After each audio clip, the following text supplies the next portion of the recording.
Assalamualaikum warahmatullahi wabarakatuh. Selamat sore. Pada kesempatan sore ini, saya akan menyampaikan perkembangan penanganan COVID-19 di Indonesia. Sebelum memulai sesi konferensi pers, perkembangan penanganan COVID-19 hari ini, Satgas Penanganan COVID-19 ingin menyampaikan apresiasi atas peran seluruh daerah yang telah bekerja keras dalam melakukan pengendalian COVID-19. Daerah memiliki peran yang sangat penting dalam penanganan COVID-19 di Indonesia, dan tanpa ada peran aktif dari daerah, pemerintah pusat akan sulit melakukan upaya pengendalian kasus. Atas peran aktif daerah juga, kita saat ini berada pada kondisi kasus yang sudah cukup terkendali dan kegiatan sosial ekonomi di masyarakat secara bertahap mulai kembali beroperasi. Mengingat sudah adanya perubahan ke arah yang lebih baik, saya harapkan pemerintah daerah dapat konsisten mempertahankan kerja keras yang dilakukan sehingga kasus COVID-19 di daerah dapat terus terkendali sehingga dapat berkontribusi pada upaya penanganan COVID-19 di tingkat pusat. Per kemarin tanggal 31 Mei 2021, Instruksi Menteri Dalam Negeri nomor 12 tahun 2021 telah dirilis yang berisi amanah untuk melakukan PPKM Kabupaten Kota dan Mikro bagi seluruh provinsi di Indonesia.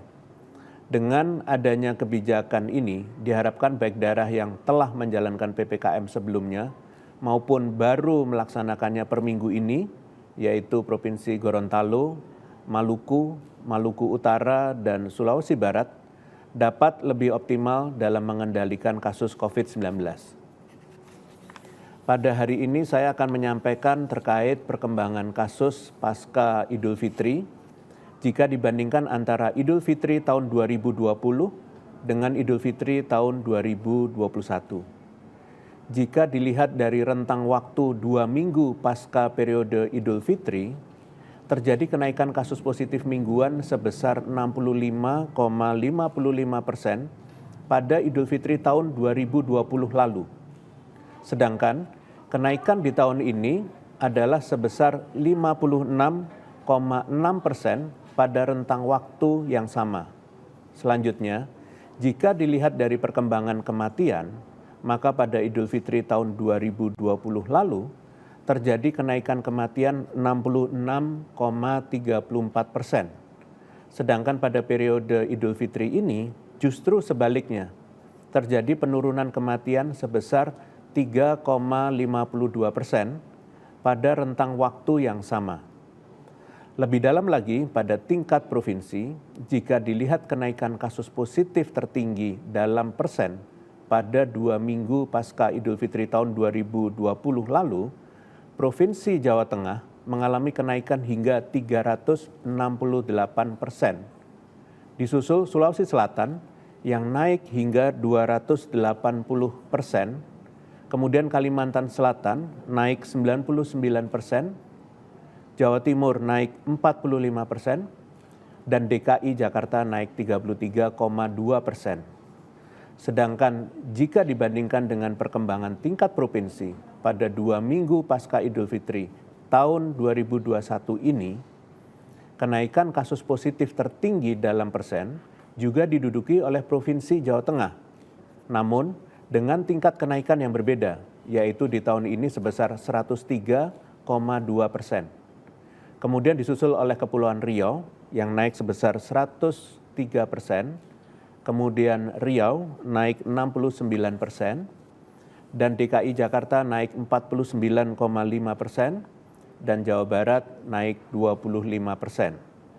Data perbandingan ini menunjukkan bahwa dampak pada kenaikan kasus yang ditimbulkan pada 2 minggu pasca Idul Fitri di tahun ini tidak setinggi pada Idul Fitri 2020 lalu.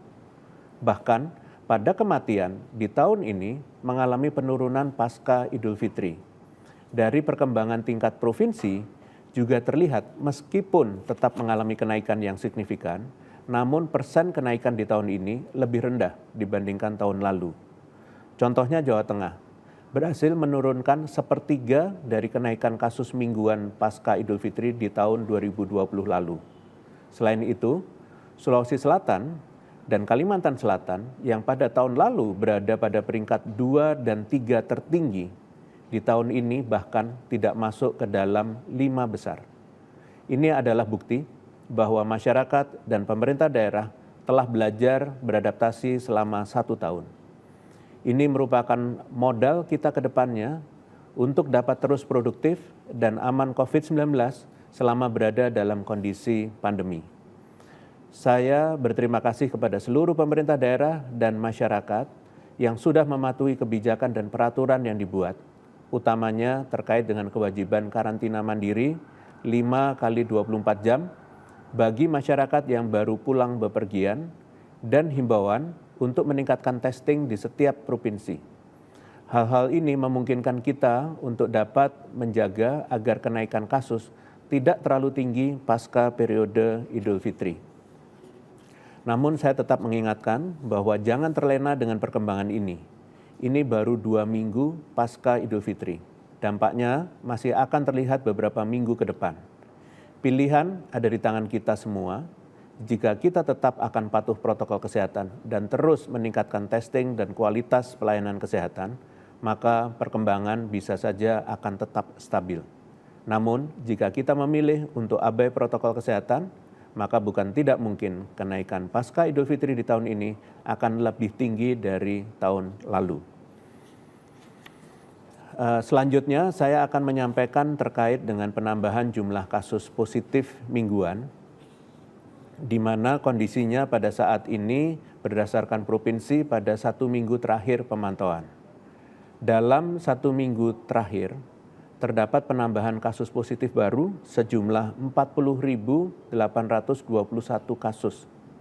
Penambahan ini dikontribusi oleh 5 provinsi dengan kenaikan kasus tertinggi, yaitu Jawa Barat, naik 7.246 kasus, Jawa Tengah, naik 5.568 kasus, DKI Jakarta naik 5.324 kasus, Riau naik 4.737 kasus, dan Kepulauan Riau naik 2.008 kasus. Jika dilihat secara umum, maka provinsi di Pulau Jawa menyumbangkan 53% dari seluruh kasus nasional selama seminggu terakhir. Ini adalah angka yang cukup tinggi, mengingat hanya dengan 6 provinsi di Pulau Jawa mampu menyumbang lebih dari setengah total kasus nasional.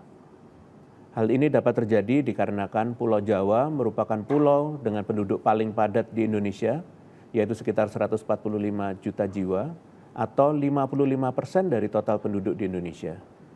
Pulau Jawa juga didominasi oleh kota-kota besar di Indonesia, dan didukung oleh fakta bahwa ibu kota Indonesia berada di Pulau Jawa, yaitu DKI Jakarta. Selain itu, mengingat kita baru saja melewati periode Idul Fitri, tidak terlepas juga fakta bahwa Pulau Jawa adalah pulau destinasi mudik, dengan Jawa Tengah yang menjadi provinsi tujuan mudik terbesar, disusul Jawa Barat dan Jawa Timur. Untuk itu, saya ingin menghimbau kepada khususnya pemerintah daerah dan masyarakat di provinsi-provinsi di Pulau Jawa, mohon agar dapat segera memperbaiki penanganan di wilayahnya masing-masing. Dengan tingginya kasus yang berasal dari Pulau Jawa, maka apabila provinsi-provinsi di Pulau Jawa ini memperbaiki penanganan kasusnya dan dapat turun dalam 1-2 minggu ke depan, bukan tidak mungkin kasus positif di tingkat nasional juga akan turun secara drastis. Jika hal ini terjadi, maka Pulau Jawa menjadi kontributor terbesar dalam penurunan kasus, dan itu merupakan prestasi yang sangat baik. Untuk itu, seluruh provinsi di Pulau Jawa perlu melakukan konsolidasi antar wilayah, tidak hanya di dalam wilayahnya masing-masing saja. Penanganan di Pulau Jawa dengan karakteristik wilayah yang mirip perlu ditangani secara bersama-sama agar kebijakan yang diterapkan sejalan. Manfaatkan forum komunikasi seperti Forkopimda, namun dilakukannya antar wilayah, tidak hanya di dalam satu wilayah saja. Dengan adanya forum komunikasi antar wilayah, maka dapat menjadi wadah bagi pimpinan daerah di 6 provinsi ini untuk bertemu dan bersama-sama merumuskan penanganan terbaik untuk kasus COVID-19 di Pulau Jawa. Selanjutnya, saya akan menyampaikan update terkait dinamika karakteristik virus COVID-19 dan efeknya terhadap pengendalian COVID-19 saat ini. Berdasarkan data sebaran whole genome sequencing komplit per provinsi di Indonesia di tanggal 30 Mei 2021, diketahui bahwa hampir telah terdeteksi di semua pulau di Indonesia dan penemuan varian didominasi di beberapa daerah di Pulau Jawa. Sebagaimana yang kita ketahui bahwa virus COVID-19 terus mengalami mutasi dan sampai saat ini menurut Weekly Epidemiological Update oleh WHO, diketahui bahwa sampai saat ini terdapat 4 jenis varian yang menjadi perhatian, yaitu B117 dari Inggris, B1351 dari Afrika Selatan, B11281 atau disebutnya P1 dari Brasil dan Jepang, dan B1617 dari India. Varian yang menjadi perhatian atau varian of concern adalah varian yang berdasarkan penemuan ilmiah terbukti mengalami perubahan karakteristik baik satu atau lebih di antaranya dapat bersifat lebih menular, menimbulkan gejala yang lebih parah, maupun menurunkan efikasi vaksin, keandalan pengobatan, serta akurasi alat uji yang sudah ada. Terkait penemuan ini, khususnya dampaknya terhadap efektivitas vaksin, WHO berdasarkan berbagai studi yang dilakukan beberapa peneliti, menyatakan bahwa beberapa varian memiliki besaran pengaruh yang sedikit hingga sedang terhadap angka efikasi tiap vaksin pada kasus positif dengan varian tertentu. WHO menyatakan bahwa varian B117 mempengaruhi efikasi vaksin AstraZeneca. Varian B1351 mempengaruhi efikasi vaksin Moderna, Pfizer, AstraZeneca, dan Novavax.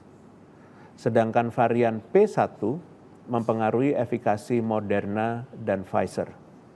Dan untuk varian B1617 mempengaruhi efikasi Moderna dan Pfizer. Perlu diketahui bahwa pengaruh varian terhadap efikasi masih bersifat sementara dan masih bisa berubah tergantung hasil studi lanjutan yang sedang dilakukan. Pada prinsipnya, perubahan efikasi beberapa jenis vaksin terjadi karena seluruh vaksin yang dikembangkan dan digunakan saat ini masih menggunakan virus yang belum bermutasi atau original variant dari Wuhan, di mana virus COVID-19 pertama kali ditemukan. Namun, perlu diketahui bahwa perubahan efikasi vaksin atau kemampuan vaksin dalam mencegah penyakit pada penerima vaksin tidak membuat besar efikasinya turun di bawah 50% yang menjadi ambang batas minimal efikasi yang ditolerir oleh WHO untuk sebuah produk vaksin yang layak. Bahkan beberapa di antaranya masih memiliki efikasi di atas 90%. Perlu ditekankan bahwa fakta ini patut menjadi pengetahuan bagi banyak pihak dan diharapkan bisa menjadi dasar untuk bersikap lebih semakin siaga dan antisipatif terhadap penularan COVID-19, khususnya oleh kasus importasi dengan sumber daya yang ada, bukan untuk menjadikan kita pesimis atau menjadi terlalu panik. Ingat bahwa setiap permasalahan pasti ada solusi. Selagi kita mau untuk benar-benar konsisten melakukan berbagai upaya preventif yang pada kasus ini tidak bisa hanya mengandalkan satu upaya saja. Oleh karenanya, untuk menyelesaikan permasalahan ini, maka hal yang dapat dilakukan ialah melakukan berbagai solusi secara paralel secara kolektif di antaranya. Saat ini kita perlu melakukan beberapa solusi secara paralel, yaitu 1. Mengefektifkan testing dan karantina pelaku perjalanan internasional demi menekan bertambahnya varian yang masuk, karena saat ini yang terdeteksi berdasarkan hasil whole genome sequencing ialah 4 dari 8 total varian akibat mutasi COVID-19. Yang kedua, menggiatkan whole genome sequencing secara komplit untuk mengetahui distribusi secara tepat untuk dapat menjadi dasar kebijakan pengendalian yang spesifik sesuai risiko per daerah. Yang ketiga, penegakan protokol kesehatan di semua sektor dan lini kegiatan demi menurunkan peluang kemunculan varian baru atau gabungan dengan kasus-kasus yang ada di Indonesia, karena pada prinsipnya mutasi akan menjadi lebih masif saat penularan di masyarakat juga tinggi. Dan keempat, yang terakhir ialah melanjutkan vaksinasi, karena pada prinsipnya vaksin yang digunakan sampai saat ini masih tergolong efektif baik untuk mencegah penyakit atau menghindari gejala parah pada kasus positif. Mohon kepada seluruh pemimpin daerah, petugas di lapangan, dan seluruh masyarakat untuk kembali mengevaluasi penerapan kebijakan di lingkungan kita. Pada prinsipnya, solusi-solusi tersebut tidak akan efektif jika tidak ada kekompakan dalam menjalankannya. Kita perlu menanamkan keyakinan terhadap kemampuan bangsa untuk sukses mengendalikan COVID-19. Pemerintah sangat berterima kasih kepada seluruh elemen negara yang sampai detik ini masih konsisten melakukan pengendalian COVID-19 semaksimal mungkin. Perlu diingat bahwa setiap usaha, baik kecil, sesederhana apapun, termasuk memakai masker saat keluar rumah, sampai usaha yang berskala besar seperti pelaksanaan vaksinasi demi mencapai kekebalan komunitas di Indonesia, sangatlah berarti. Semua adalah pahlawan dengan caranya masing-masing, maka berkontribusilah terhadap pengendalian COVID-19 dengan kemampuannya masing-masing. Sebagai penutup, saya akan menyampaikan beberapa informasi tambahan terkait isu penanganan COVID-19 dalam beberapa hari terakhir. Pertama, terkait dengan vaksin, saya perlu tekankan bahwa fungsi dari vaksin COVID-19 adalah untuk melakukan pencegahan terhadap penularan COVID-19 ataupun juga mencegah seseorang yang tertular untuk tidak mengalami gejala yang buruk akibat terinfeksi. Vaksin COVID-19 bukan diperuntukkan untuk melakukan pengobatan. Hingga saat ini, pengobatan COVID-19 masih dalam tahapan pengembangan. Upaya terbaik dalam menghindari penularan COVID-19 adalah melakukan pencegahan melalui disiplin protokol kesehatan dan melakukan kegiatan-kegiatan vaksinasi apabila dimungkinkan. Kedua, Badan POM telah menerbitkan laporan pengujian vaksin COVID-19 AstraZeneca dengan nomor batch CT-MA-V 547 dengan hasil kesimpulan toksisitas abnormal dan sterilitas vaksin COVID-19 AstraZeneca batch tersebut memenuhi syarat mutu dan aman digunakan. Satgas berharap hasil temuan ini dapat diterima dengan baik oleh masyarakat dan program vaksinasi nasional dapat terus berjalan sebagaimana mestinya. Ketiga, pada Senin 31 Mei 2021, pemerintah Indonesia secara resmi kembali menerima sebanyak 8 juta dosis vaksin Sinovac dalam bentuk bulk di Bandara Soekarno-Hatta. Pemerintah berharap melalui kedatangan vaksin ini, maka program vaksinasi nasional dapat berjalan dengan baik dan sesuai dengan jadwal. Dengan demikian, kesehatan masyarakat dapat pulih dan ekonomi nasional dapat bangkit. Terakhir, sebelum menutup sesi konferensi pers ini, saya ingin mengucapkan selamat Hari Lahir Pancasila. Semoga pada Hari Lahir Pancasila ini kita semua dapat menginternalisasi kembali nilai-nilai Pancasila yang salah satunya adalah semangat persatuan. Mari kita implementasikan semangat persatuan dalam kehidupan sehari-hari, termasuk juga dalam upaya pengendalian COVID-19. Semangat persatuan ini merupakan kunci utama kolaborasi pemerintah dan masyarakat dalam upaya penanganan COVID-19, sehingga nantinya pandemi ini dapat segera hilang dari tanah air. Sekian konferensi pers pada hari ini. Terima kasih atas perhatiannya. Selamat sore. Wassalamualaikum warahmatullahi wabarakatuh.